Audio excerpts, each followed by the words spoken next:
For high school seniors, fall is a really exciting time. You're getting all these letters saying you got in and we want you, and you're imagining your future and everything is great. Then you happen to look up the tuition of the school that let you in, and it feels like an enormous weight has just crushed you and all that happiness. Well, I have a tool to share with you seniors, and maybe even younger students planning ahead. I use this process myself to get organized and reduce that stress of how am I going to pay for this.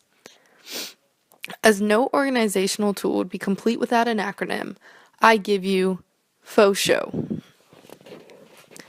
The first step is F, financial aid, aka first fill out your FAFSA and other financial aid. FAFSA, or the free application for federal student aid. This is so crucial. Before you even get that second letter from your college saying if they've given you any kind of scholarship, fill out your FAFSA. You never know what they could give you, and any college that you're asking for aid from will require a FAFSA. The 2017-2018 school year FAFSAs are already up at fafsa.gov, so go ahead and just go fill it out right after you watch this. Or at least start. The process is a little tedious the first time, so break it up if you have to. Also in this category is financial aid from your school. Here's where the merit scholarships, athletic scholarships, and grants come in.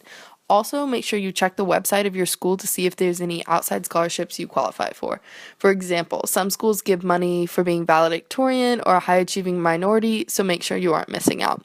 If you haven't picked a school yet, a helpful tool is to make a list of your top schools and the aid each one is giving you, so you can see them side by side. This category is first and most important because this is free money. It requires the least amount of effort and gives you no debt. Make sure you don't skip the first step.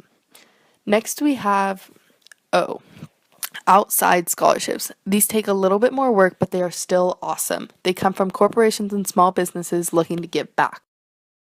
Number one thing about this step is to start early. A lot of the full rides and big money scholarships have deadlines in September or October, so make sure you're planning ahead. If you miss those deadlines, don't sweat it. There is still a ton to apply for through the rest of the year. I recommend scholarship match websites or simply searching scholarships with deadlines in December or January. Once you've found the ones you want to apply for, make a spreadsheet. I can't tell you how many great scholarships I missed just because the date slipped by. I now keep a spreadsheet with the name, date, amount, and how much I have completed for each scholarship, and I'd highly recommend it to others. If you hate spreadsheets, a paper list works too. Just make sure you get organized. The best part about this step is that it's always there. Even when you're in college, you can keep applying. It's also free money. There's just more chance involved and way more work. The next step is S, savings. If you have savings, use them. It is not a good idea to go into debt before school even starts. There will be no interest if you can pay up front. And if you get a job while in college, the money earned can go towards this as well. Also in this category is family member savings. Sometimes parents or aunts or grandparents are willing to help out if they know how hard you've been working to get to college. This step can sting a little as you worked hard for that money and it's hard to give it up.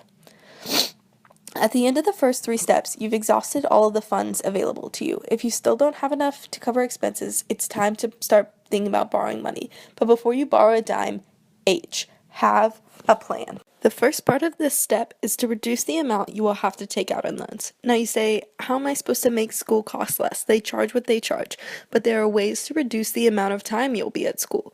AP or concurrent enrollment classes from high school that are often free are a great way to get your gen ed courses out of the way at most schools. Another way to minimize the amount of time you spend at school is to take the maximum number of credit hours possible without sacrificing your GPA.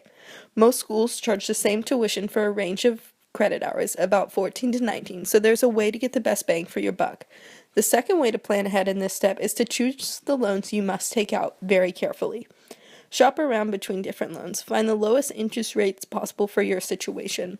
Once you've found that one that's reasonable, plan out your repayment. When will you need to start paying? How much will that monthly payment be? Will your paycheck cover the payment and living expenses? These questions are scary, but so vital to financial responsibility. You have to know you'll be able to repay your loans.